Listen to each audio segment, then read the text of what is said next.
I've personally had a very kind of challenging psychedelic experience, which I have gotten a lot out of, and I've spent years integrating. And it could have been done differently because it did create some trauma for me. So many of these drugs are less worrisome from like a medical perspective, and there is some medical concern for some of them, but it's more like, what are we doing to people's kind of psyche? And why are we not thinking about caring about that person? Welcome, Tribe. I'm Maya Rose. And I'm Gerald Rogers. We're about to embark on another mind-expanding episode where we dive deep into the realms of psychedelics, sex, and the superconscious. This is a transformational experience of healing, manifestation, increased clarity, flow, and alignment. So join us on this sacred journey as we receive the codes of transformation from scientists and psychonauts, shamans, tantra masters, mystics, and more. Together, we'll unravel the secrets of plant medicine, sex magic, and other tools to tap into higher states of consciousness. So why are we here? To answer the call, to share our passions, and to be advocates for alternative healing. So get ready for a ride that transcends the ordinary and leads you to the extraordinary, because living a legendary life is not just a choice. It's a sacred adventure. As we begin this next soul conversation with Psychedelic Sex and the Superconscious, I'm excited to introduce to you Stephanie Coleman, who is a new friend in my life and someone who has really directed her energy towards the healing power of ketamine and other psychedelics as a tool for helping heal like core issues that people are struggling with. And so in this conversation, we're going to be digging into the benefits and also the dangers of, inappropriate use of plant medicine or substances and some of the lack of intentionality that is happening out there. So as we begin, Stephanie, I want to give all of our listeners a chance to just get a peek into your heart. Mm-hmm. If you were to take us into your heart, what's alive for you in your world right now? Well, this weekend I got to spend time with some really dear friends and celebrate the 80th birthday of my friend's dad, who also works in the psychedelic space and has been exploring psychedelics for the last 5 years only. So since he's been 75, which has been really amazing. But so I think the idea of enjoying life and love and connection is really alive in me because I got to be very present to that this weekend. And I think that is kind of what this work is all about. This human work, the human work is all about that. So that is very much in my body and on my heart at the moment. That's such a beautiful thing. Will you share when you've witnessed this friend of yours who's turning 80, mm-hmm. right? That's embarking on this medicine work. What have you noticed in, is it a he? It's a he. What have you noticed in his life from discovering plant medicine over the last 5 years and what that's brought to his life and his existence? Yeah, I mean, it's pretty wild. So his daughter is a good friend of mine, and he is also a physician. So we both, him and I, did our ketamine training together. And what I have seen change in him is mostly his relationships. So one, relationship to self, because that's our primary relationship, of which all others are mirrored from. But really being able to fully love and trust himself and not operating from a place of fear, which often came off as defensive or a little bit scary. So, there was a tribute video that his daughter made and collected from different people throughout his life, sent messages to him. And it was funny, hearing some of his kids' friends quoting or saying that they were scared of him when they were younger. And now he's the most accepting, loving man ever. So I've watched his relationship with my friend and her brother significantly change. And she'll say how she really didn't like her dad when she was little. She had no interest in him. He wasn't a nice person. He worked all the time because he was a doctor, and now they're best friends. And she will say, and I'll say this because she'll say it publicly, is it's the greatest love that she's known is her relationship with her dad. And that is new. And he's more generous. He's more, less judgmental, more loving, and just more forgiving of himself. which can be the hardest place to find compassion, I think.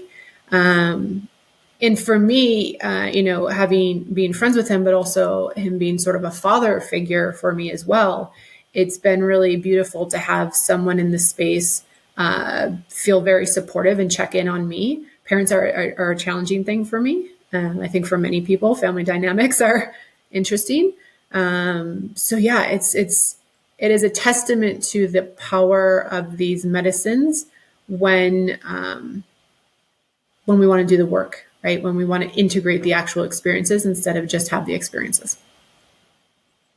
I really love that. That's such a beautiful story about how these substances can really help in reinventing our identity, reinventing our relationships, reinventing almost in some way our heart, as they have such a power to open us up and help us to let go of some of the trauma that sometimes causes us to build walls around us and to put up these unconscious defense mechanisms, and then to actually feel what it feels like to live with an open heart. I think that's so beautiful. I would love to hear for you, like when you look for you in your own personal journey, how has Stephanie evolved? How has your awareness changed? How has your identity transformed, through your exploration of these substances? Yeah, one of my good friends asked me once, like, what's the thing you got most out of working with psychedelics, like personal work with psychedelics? And I think that, I had to think about it for a moment, because sometimes and I'll speak from my own person, but sometimes it's hard to see how far you've come or what you've done when you're like in it. You don't always stop to look back and reflect. Sometimes you're either just in it or you're kind of looking forward. So it's nice to take that pause. But, and obviously there's a number of specific things, but I think the biggest thing, if I look at it, is just the awareness. So having done all of my medical training on the East Coast and very much, thriving in the East Coast, like wearing stress as a badge of honor, and like, I can work all the time and do that, and it's great. And I'm happy to do that, but I'm happy to complain about how I'm not happy to do that. And just not realizing or having awareness around not being happy with what I'm doing, maybe not being happy with myself, not having the same insight into why those things were playing out the way they were. So for me, psychedelics have created that curiosity, right? That pause, that ability to kind of separate from, to look at, because we can't change what we're not aware of. And being able to, and we can't really have that awareness if we're not pausing, if we're just like blowing through things or just kind of being stuck in the past, right? It needs that presence in order to kind of create that ability to have awareness. So to me, that is the biggest thing, because it all stems from there. Yeah, I think you're right. I think awareness is the first step of transformation. It's really hard sometimes. One of our friends and mentors, his name's Les Brown, he says, you can't see the picture when you're inside the frame. And that's kind of how like we operate. Like we're so stuck in our perception of the world because of our existing identity that sometimes we can't even see ourselves clearly, much less kind of like the faulty patterns or behaviors that we're operating with, and the programs that are underneath the surface. And you're right. I think psychedelics have such a potent gift of getting us outside, this frame of reference. One of my friends, after I recently did a ketamine journey, was just asking me, he's like, what does ketamine do for you? Like, what is the power of that? And what I said was interesting. It's like, for me, what ketamine provides is an opportunity to step outside of me and get a different perspective. It's almost like I can look more objectively at these stories or at these traumas or these things that I've been feeling stuck in, and simply getting outside of the limited box of my identity and looking at it through a different perspective. All of a sudden, that it shakes something up in terms of the whole that these beliefs, these old systems of operating have held on to. And then somehow, just by stepping so far out of that box, I come back into me. I'm like, oh my gosh, it's so hilarious that used to bug me. It's so hilarious that I used to struggle with that. Like my experience of myself and my ketamine journey is I was so vast. My soul was so big that I was like, even looking at like this challenge I'm having with the IRS and like these other things. And it was almost like comical, right? That my soul had like created these problems and it felt like my soul was so big and the IRS was so small. It's just like, why would my soul ever worry about that? It shifted like this perspective. I think I like to refer to that as the cosmic joke. It's like, and it shows up in a lot of different medicines, but it's like the idea that like none of this matters, and it matters because it's our experience, but like none of it matters in the way we think it does. And it's just become so funny in the context of like these big things that we experience in medicine. I had a client once, she was great at like giving these metaphors when she came out of medicine space, but she said that in the journey, and she was like laughing, she's like, it's so funny. She's like, because humans were just like narcissistic ants. She's like, that's all I saw. We're these little tiny things in this grand scheme of the universe, but we think that we're like the most important. So she referred to humans as narcissistic ants. And I have loved that. And she actually like got me a little like gold ant statue that I have in my office as a reminder. But I think something you said really kind of hits on for ketamine that in personal experience of it, but also having sat in like thousands of experiences of ketamine now, it is really that perspective shift in a very different way than some of the other medicines. Because what it does is it takes you out, and it also kind of, you're in it at the same time. And it almost gives you those two perspectives at the same time of like being in it and watching it, being above or outside of. And I think, it's a very powerful way of opening up the window that maybe what I believe or thought is not the only truth. And just that little thing of like, maybe there is something else that's possible. And not like particularly, for you, but like in general, maybe this isn't the only truth. Maybe there is more than one truth. And that little bit of shift, I think can go a really long way for people being able to disrupt just like the patterns, like this. And we're like, oh, well, maybe it could be this way. And ketamine does that. And my experience is it does it in a bit different way than the other medicines. Yeah, I think that's true. And I think once again, even whether it's someone dealing with PTSD from a traumatic experience, or they've been experiencing friction in a specific relationship, or they've been feeling stress in a certain area, it's almost like once you disassociate from your existing story of it, then you can question, it's like, is that actually true? Is that actually what I want to keep creating? And it kind of like put me back in the driver's seat of like, okay, I'm actually the one generating this hologram.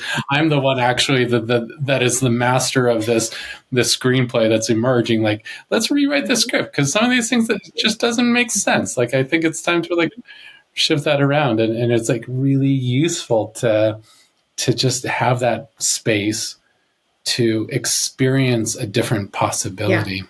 Yeah. I'm curious for you, like, what was your journey in discovering ketamine for the first time, and what called you in this path?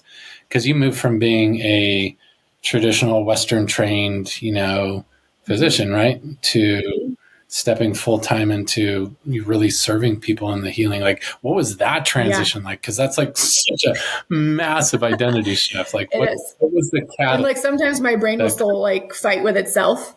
Like my science brain wants things to make sense, and also I can have space for both. But yeah, I mean, I was very Western medicine. I was a radiologist by training. I am a radiologist by training, musculoskeletal radiology. And I did all that on the East Coast. And then, I had visited a friend in California and felt very clear that that's where I was supposed to be. So I moved to California, worked in my corporate medicine job at a big corporate medicine company. A lot of people may know it. And, I wasn't happy. I wasn't really sure initially why I wasn't happy. But I started to kind of explore some different healing modalities, like whether I became trained in like Reiki. I was like, looking at like crystals and getting involved in that, and doing like breath work, all these other types of things that, sound baths, things like that are pretty easy and benign and very prevalent in California, but at the time, not so prevalent on the East Coast. And I just got excited about it. So I think from there, I moved into kind of health coaching and just kind of exploring that. And then I started doing my own personal work with psychedelics and then being part of the Burning Man community. And it felt very important to have a way to kind of bring this to more people. And that means, for right or wrong, or it's not right or wrong, but people have strong opinions about whether psychedelics should be in Western medicine or not. To me, it's if people feel safe in that space, then who am I to make that wrong? So, right, to me, it gives people another way of accessing it. So I wanted to do the MDMA training for MAPS. MAPS at the time was like not accepting anyone who didn't have mental health background.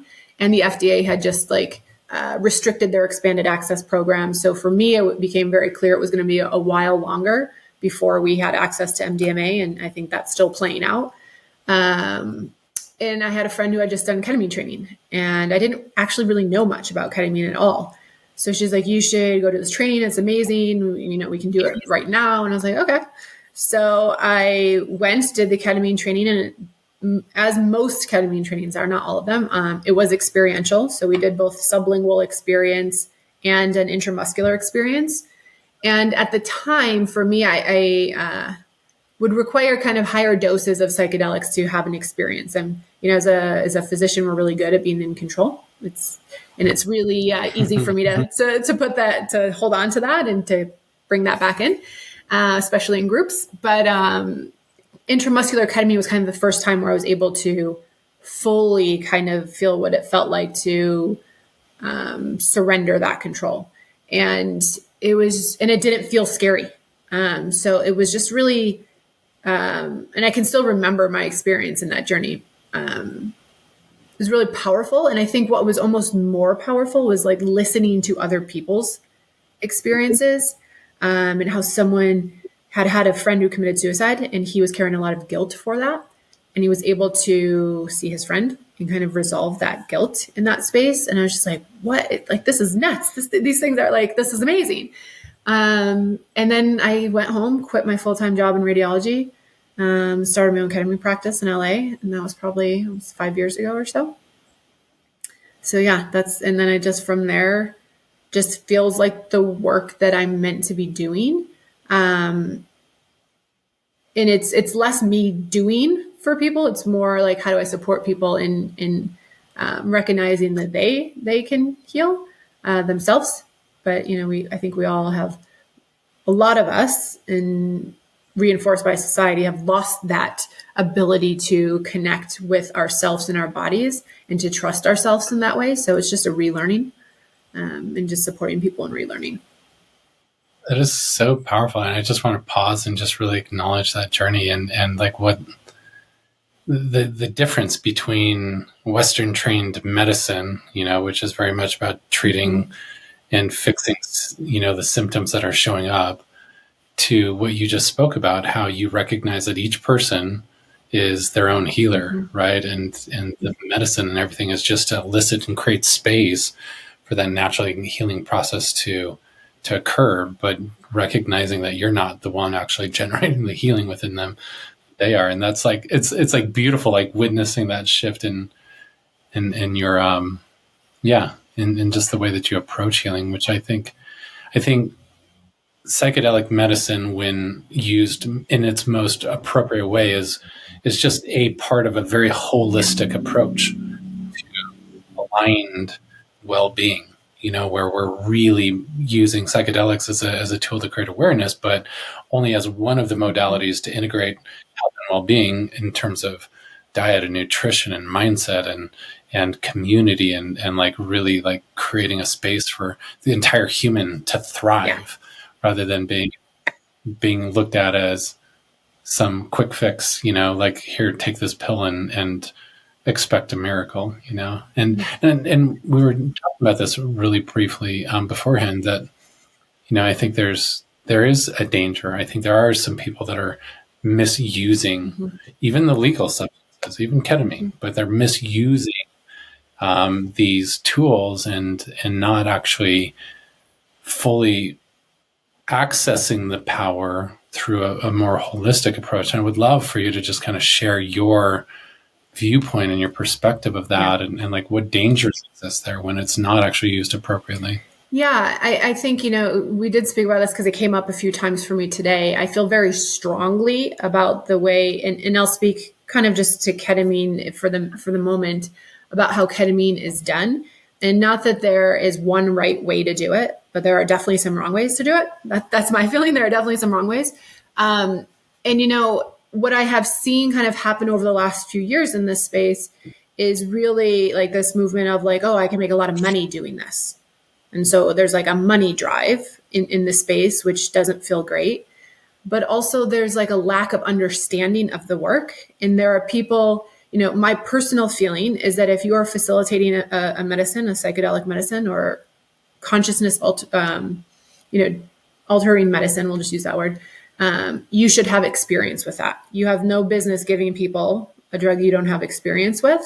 And there are a lot of people doing ketamine and giving ketamine that have no experience.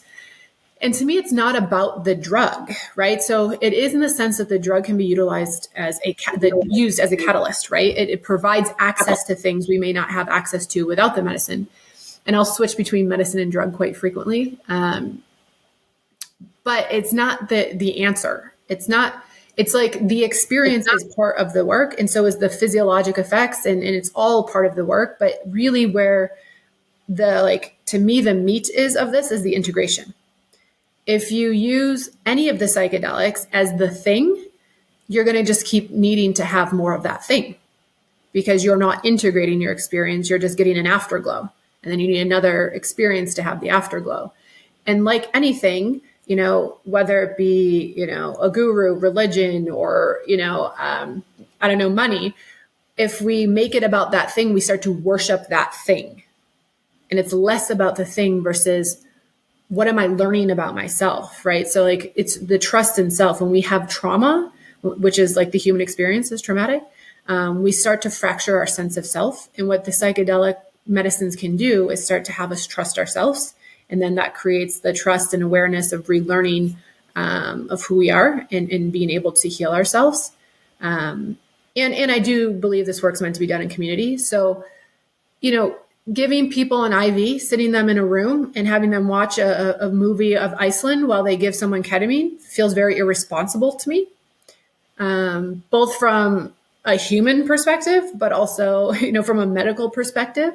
So, fortunately, ketamine is pretty forgiving for people. So in the sense that when things that are difficult or scary come up, a lot of times they can sort of resolve that on their own in a kind of safe way.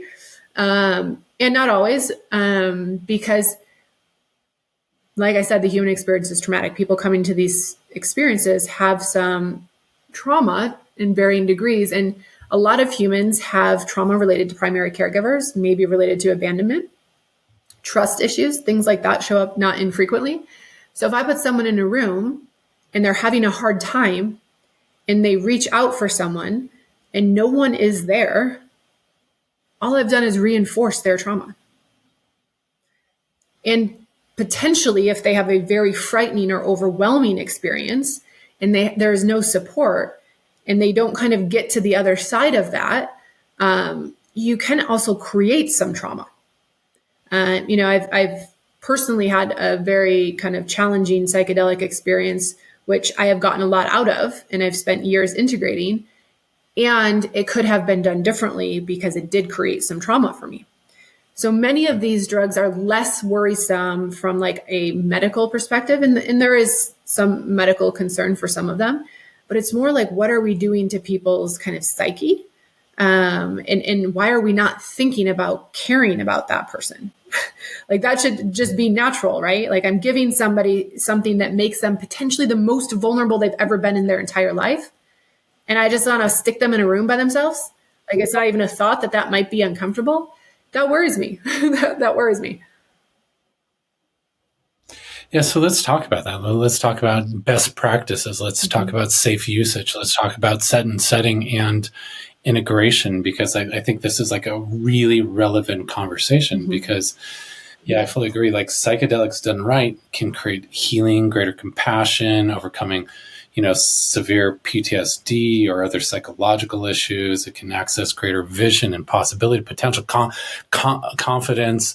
Psychedelic used right can be one of the greatest tools for enhancing our ability to live with purpose and to also, to show up in community. Like there's so many benefits. And when done wrong, it can be something that deepens trauma. When done wrong with the wrong setting, the wrong dosage, the wrong intention, it actually just amplifies the wounds or struggles or challenges that are there. And it can be extremely detrimental to someone's healing if it's not done with the right level of respect. So let's just talk about this. Yeah. Like what are the most important things?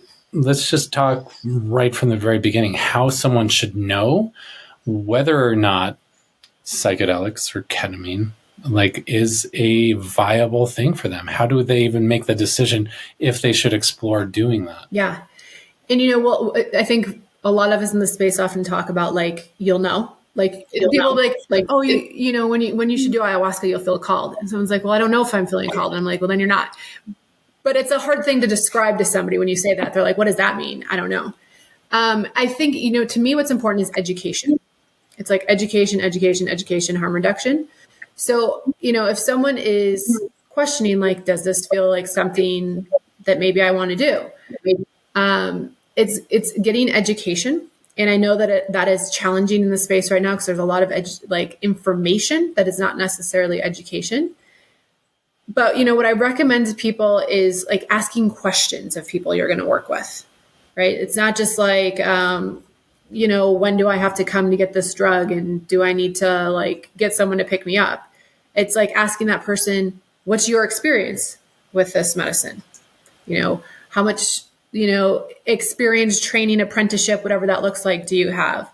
What is your, how do you work in the space? Is someone going to be in the room with me? What's your safety plan? If something goes wrong, if I feel uncomfortable, really asking questions is important. And then the people you work with should be asking you questions, right? That's the other thing, that whether it's in a medical setting or whether it's in a non-medical setting, that should be a conversation.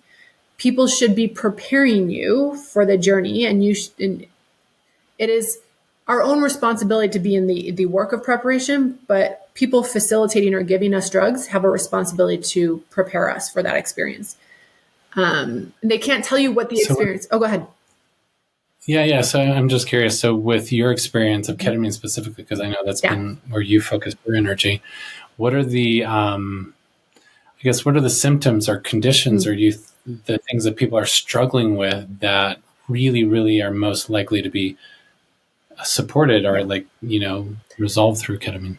Yeah. I mean, to me, the way I think about mental health is trauma-based. So, I tend to lean more towards Gabor Mate's feeling about everything kind of stems out of trauma. So with pretty much most of the psychedelics, but particularly we'll talk about ketamine, I think it works for pretty much anything. Now, with the caveats that there are some things that are more difficult to work with, and there are certain times you should or should not work with people. So I think I see a lot of anxiety as the predominant symptom currently. And I think depression and anxiety run together. Usually people don't have just one. They may have more of one than the other. But complex trauma is a lot. PTSD with an official diagnosis, I do see, but not everybody fits that official criteria for diagnosis. Some of the more difficult or challenging things to work with as far as whether it will work as well can be more rigid thought patterns. So that's going to show up in kind of OCD or in personality disorders, and not so much personality traits. We all have those. So, these days everyone throws around the term narcissist and borderline.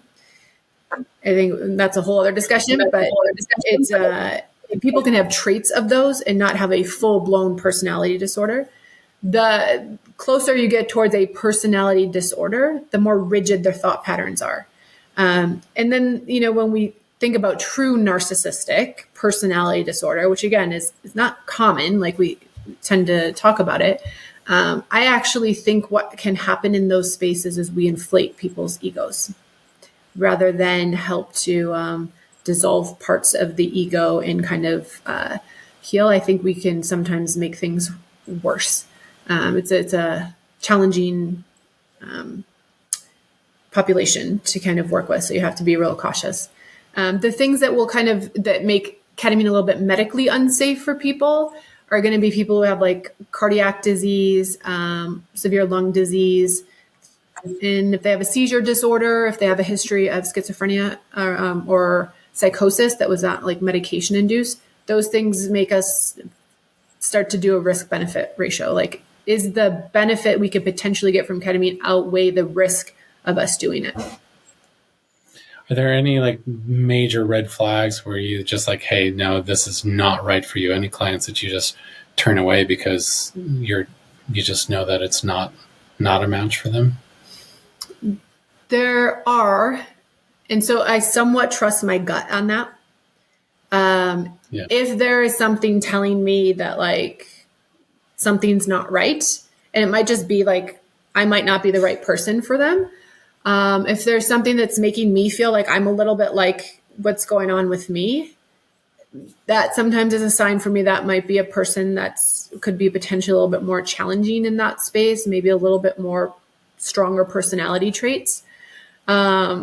Somebody who is really kind of like destabilized in the sense like maybe they just had a big trauma or something, like they really can't like regulate their nervous system. It can be plus minus. So in that way, if someone's really dysregulated, I may suggest they do some therapy first to kind of help regulate, because I don't want to then unleash some of their trauma and overload them and kind of really push them out of their window of tolerance. Or what I might do is use ketamine as a less about processing trauma for them at that moment and more about helping them regulate their nervous system. So I tend to use ketamine individually. So each person is going to be different. Depending what they're coming from is going to depend on how I dose it and like what route I use and how we work with it and what is our intention. So it may not be to like get towards root cause and start processing your trauma. It might be really to get you in a space where your nervous system feels more regulated so that you can even begin to look at things that you want to work on. So yeah, it's more of and then it's medically, if people are really medically challenging or more high risk, I might not be the person to work with them. If they're very psychiatrically complex, tons of medication, maybe not quite stabilized on those medications, I might not be the person to work with them. And then people who are bipolar 1, meaning that they have true mania or have had true mania, that is a risk-benefit conversation because psychedelics can potentially tip somebody over into a manic state. And that's a real, like, you've got to be cautious about that.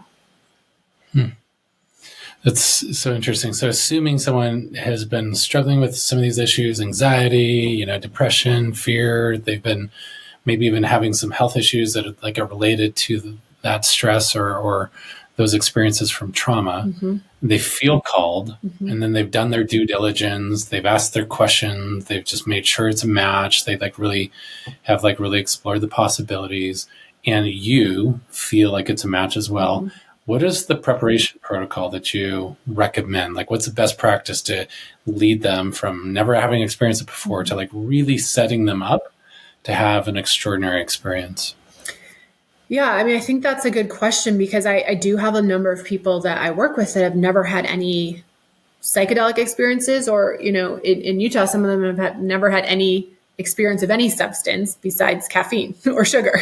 And so, there's a number of ways to kind of work with that. And to me, it's all about safety from all elements. So the way I look at it is, how can I create safety in myself, and how can I create as much safety as possible in the environment so that people can create safety within themselves?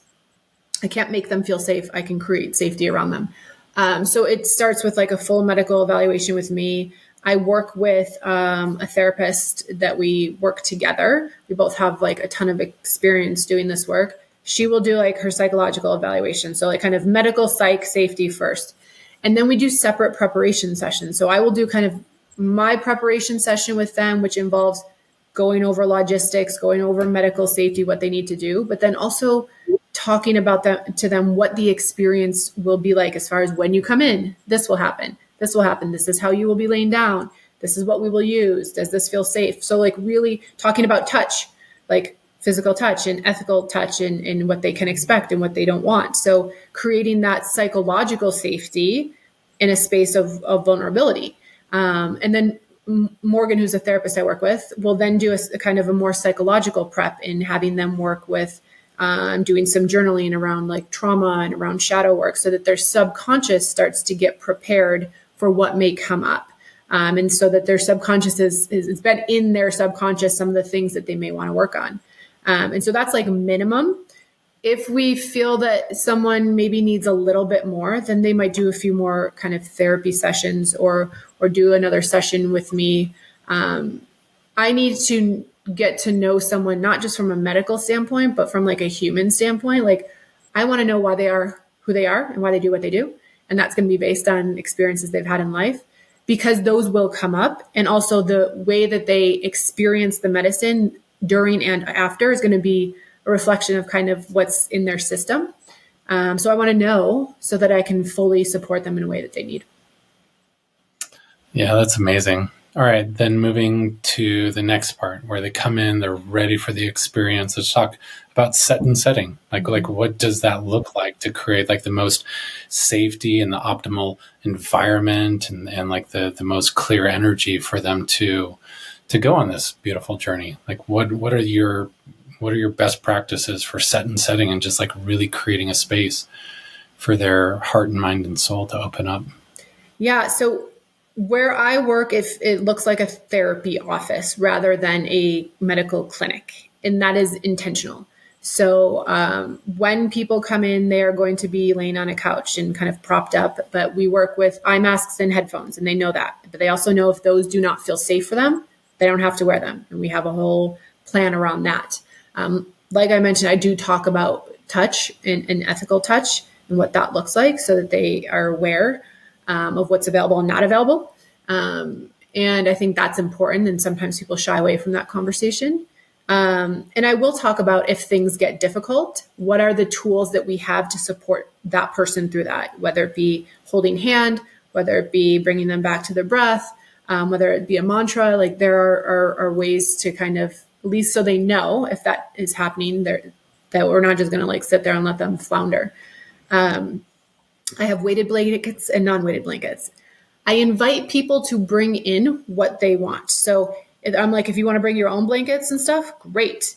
And I also encourage that somebody, if they feel comfortable, everything's an invitation, not a have to. If they feel like it, bring in something that's meaningful to you. Maybe that's sacred, that's special, that creates safety for you, whether that's a picture of friends, kid's stuffed animal. Maybe it's like a crystal, something to hold. That's all welcome. The way my office is decorated is very much me. So people have different feelings around whether you should bring things into your office that are based on your beliefs. Like, I have some Buddha statues or I have things like that.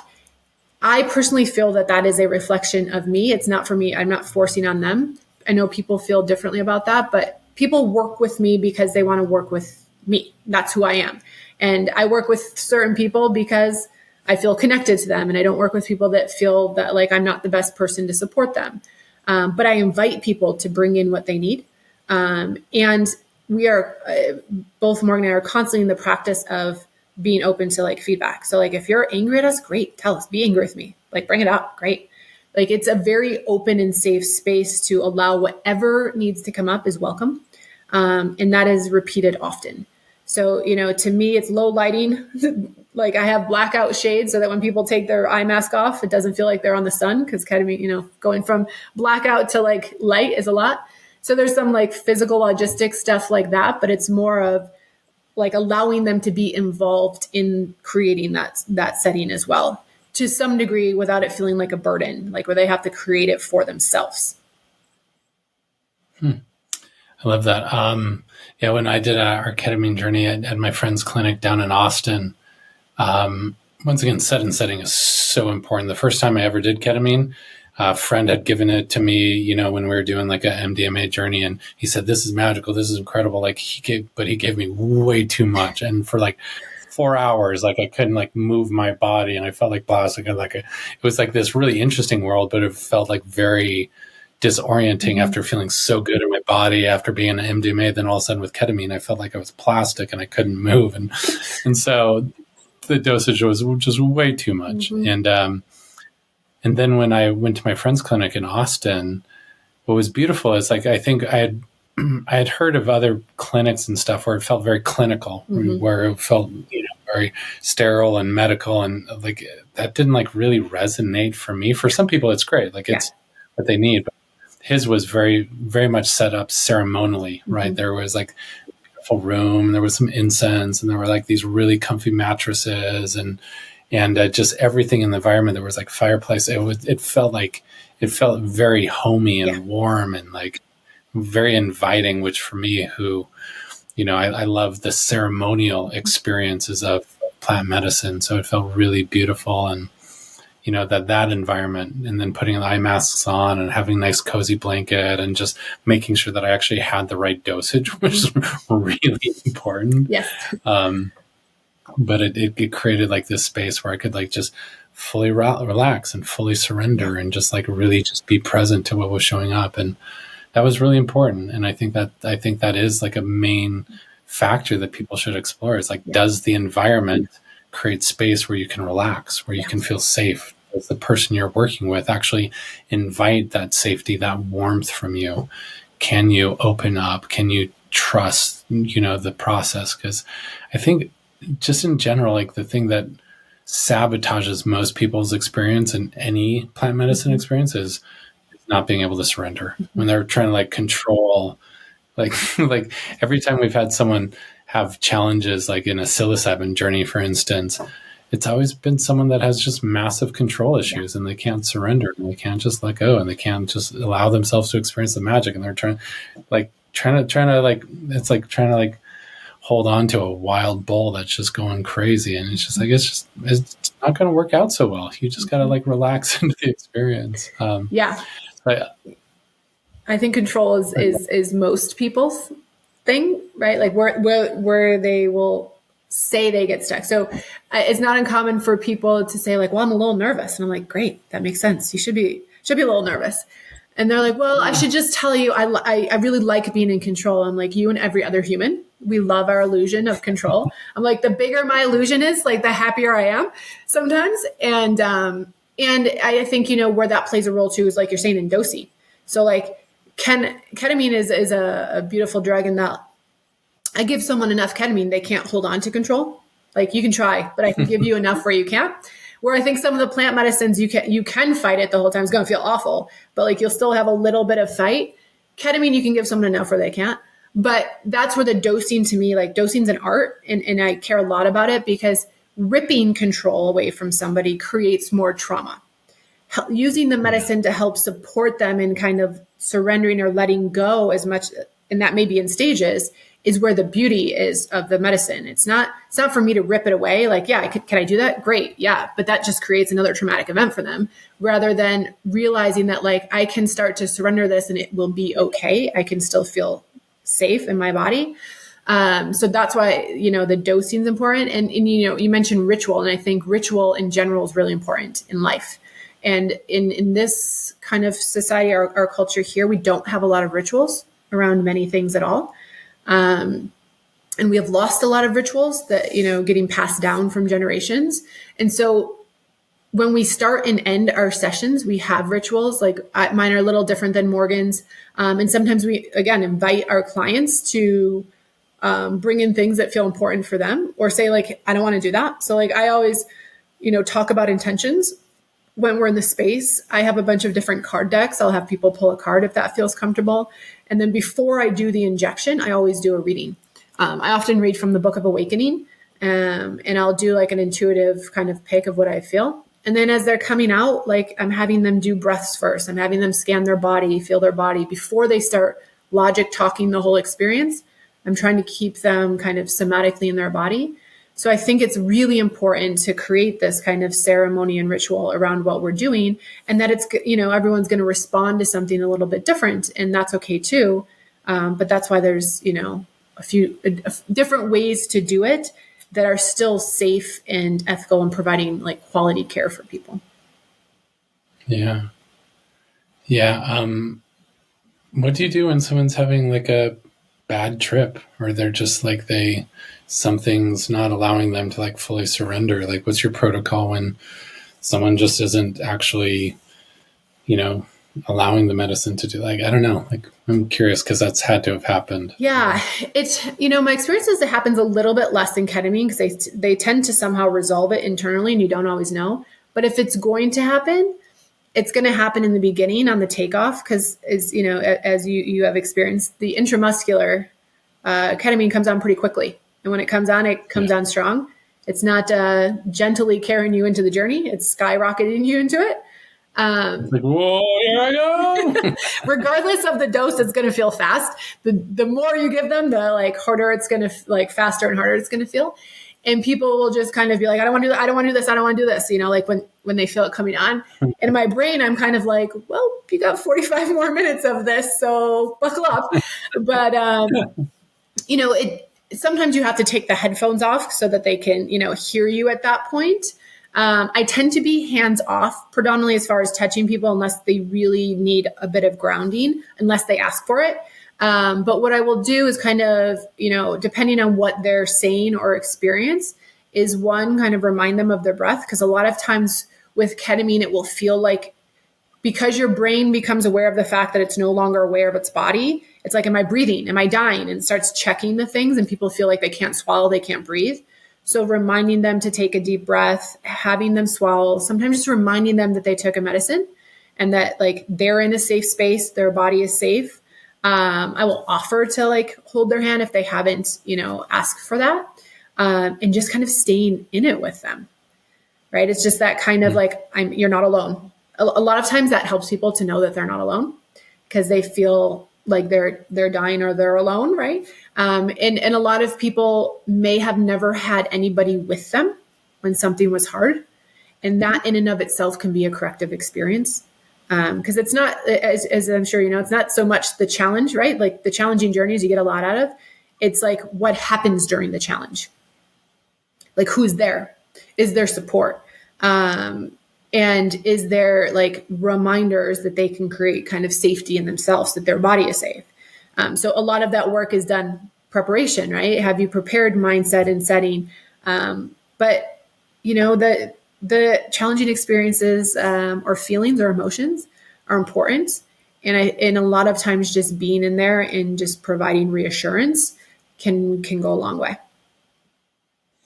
That's beautiful. And for you, what's the importance of like the energy you have when you're coming into an experience? Because I think that makes a big difference in terms of like how the facilitator is like showing up and what their energy field is, broadcasting. And like, what I'm curious for you, like what you have done or what you notice in terms of what helps you be in the best, I guess, vibrational frequency, the best energy to support them.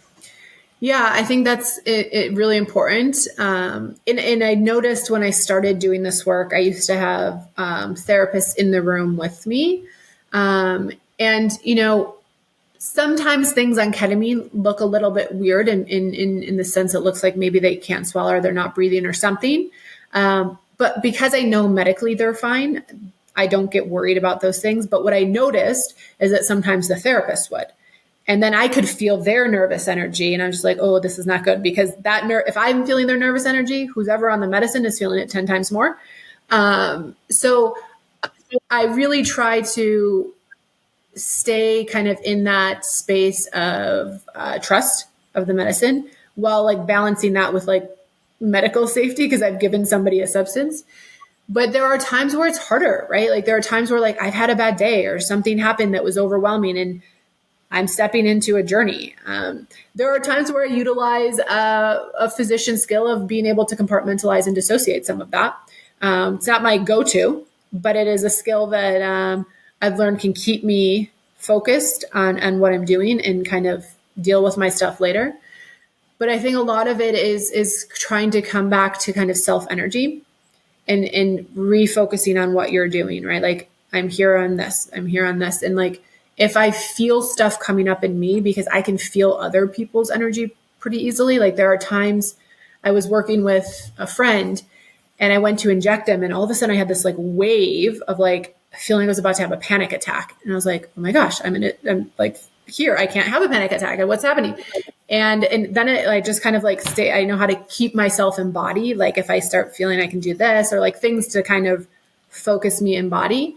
And it passed. And as I was integrating with him afterwards, he's like, right before you were doing the injection, he's like, I got really scared and really like panicked. And I was like, okay, you did that to me. I was like, you did that. That wasn't mine. Okay.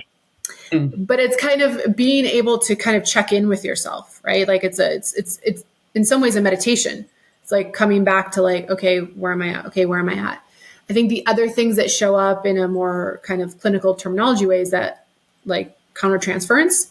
And for me, the way I work with that is like, I name it. So there are some people I work with that I get really attached to their outcomes. Like, I really want them to like get it and like be better and feel better and do better. And like, a lot of times you can see where people need to go, right? Like, you can see the connection they need to make, but if you lead them there, it's not the same as if they get there. But like, I'll because I work closely with my therapist, that I'll say to her, I was like, I'm really attached to this person's outcome. And just naming it allows me to have like awareness of it and not operate from that space and try to force something that is like me with an agenda. So yeah, it's a lot of work, like in the sense, like a lot of personal work has to be done. A lot of energetic like work. I mean, we have a lot of sage, a lot of Palo Santo in our office. So we're like trying to clear out everybody's energy all the time. But I don't sit with a ton of people per week intentionally, because I can't show up in a good way if I am energetically exhausted. And making sure that like I have spaces to do my own work. So like, I do my own therapy. I do my own psychedelic work. I have colleagues that I can talk to. I can't hold it all. And it's not meant to be held. It's meant to like pass through, but sometimes we hold some of it. So it's that practice of that as well. Self-care, or caring for self. That's beautiful. All right. Now we're going to just talk about best practices for integration, because I think that this is where the real magic is. You know, we had John Asraf recently on the show, and he his background is in all these neuroscience, and you know, has so much background in understanding the mind. But for him, psychedelics are just a tool to be a catalyst for a new neural pathway to open up. But then it's like the 3 to 6 months afterwards that are actually the most important.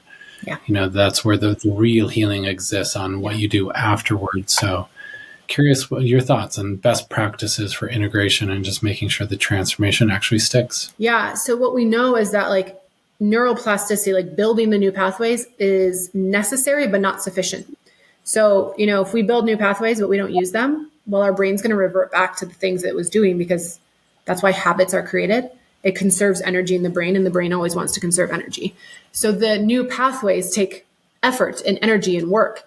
But what I see, at least speak to ketamine, what ketamine does is it makes people more likely to do these antidepressive behaviors, which we can call integration.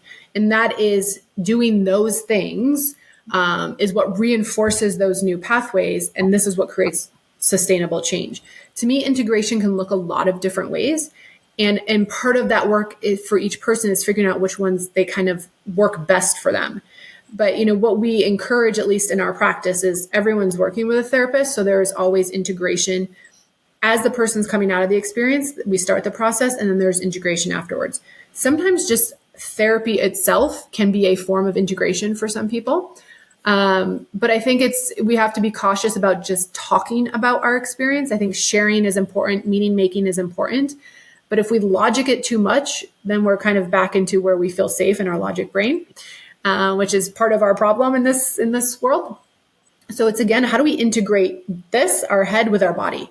We need to integrate these instead of living disconnected. So to me, integration is less about making sense logically and more about putting ourselves in our body. So it may look like mindful movement, like walking, being in nature. I think water is really helpful, whether it look like, swimming in a body of ocean or like, a body of water, whether it looks like baths. Some people like cold plunges. I think, sometimes we don't always have to shock our system into integration. We can do those in gentle ways too, like yoga or gentle yoga, music, creativity, being creative, and people who are more high functioning, very professional, successful, may get real attached to whatever they're creating and get in their head about their art. So I tell people do finger painting, because nobody's finger painting looks like, the best thing they've ever seen. So it's these practices, like if you can do somatic therapy, breath work, these things that take us out of logicking our problems and puts us into our body in the process also of meaning making. It's both, right? And to me, it's like finding which of those practices feels most supportive, but combining the two so that integration is really, how do I take the experience, the insights, the feelings that I had during the journey? How do I make meaning of them for me in my life? And then what do I do with that moving forward so that I can have more access to that experience without needing the medicine so much?